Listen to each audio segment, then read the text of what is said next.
paano magluto step by step ng poki-poki. Ayan. So, ito pala ay Ilocano dish.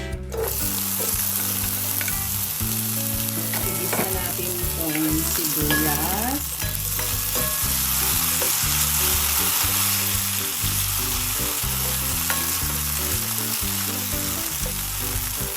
Ayan. So, habang niluluto natin ang ating sibuyas at okay na siya, sunod na natin ang ating kamatis.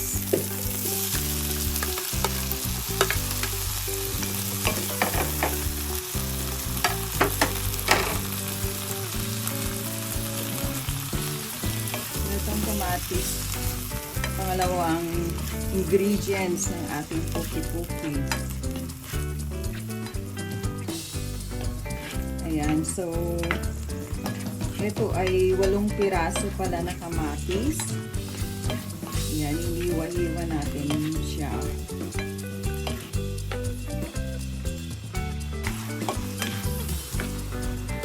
Ayun, so pwede na natin isunod ang ating talong. Ang talong pala ay inihaw natin, tapos ni-slice na natin. So, eto na siya. Bale, 1 kilo ito.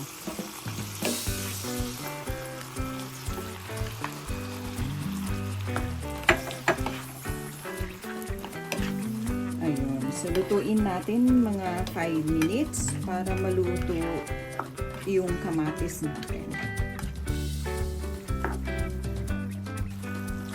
So, maglalagay din tayo ng half na chicken cubes. So, hinati ko lang siya. Ayan, pampalasa. Tsaka 1 teaspoon na salt. Titimplahan na natin. Yun. So, napakasimple lang magluto ng poki-poki, guys.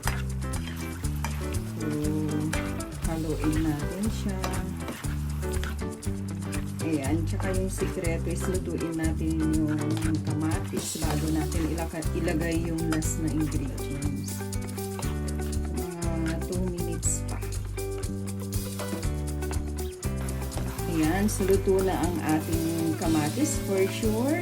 Tsaka yung sibuyas at tsaka talong natin. So, ilalagay na natin yung last na ating ingredients, yung itlog. So, 2 piraso ng itlog ito, pero dinagdagan ko siya ng tubig. Yes, nagdadagdag ako ng tubig sa ating itlog para hindi tuyo ang ating poki-poki.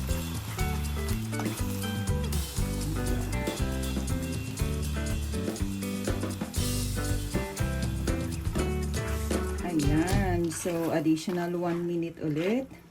Kailangan lang natin na, hindi naman tuyong-tuyo siya, pero kailangan lang na matuyo konti yung hinalo natin na egg. Ayan, so simpleng-simple lang ito lutuin. Tsaka mura lang siya.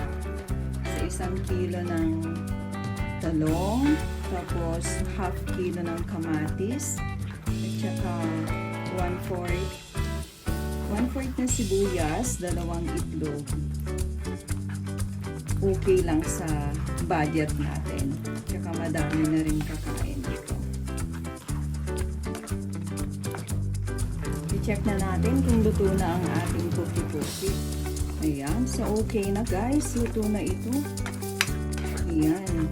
Tsaka para ma-update kayo sa mga susunod na video natin, paki-subscribe ang ating YouTube channel. Maraming salamat sa panonood. God bless you all.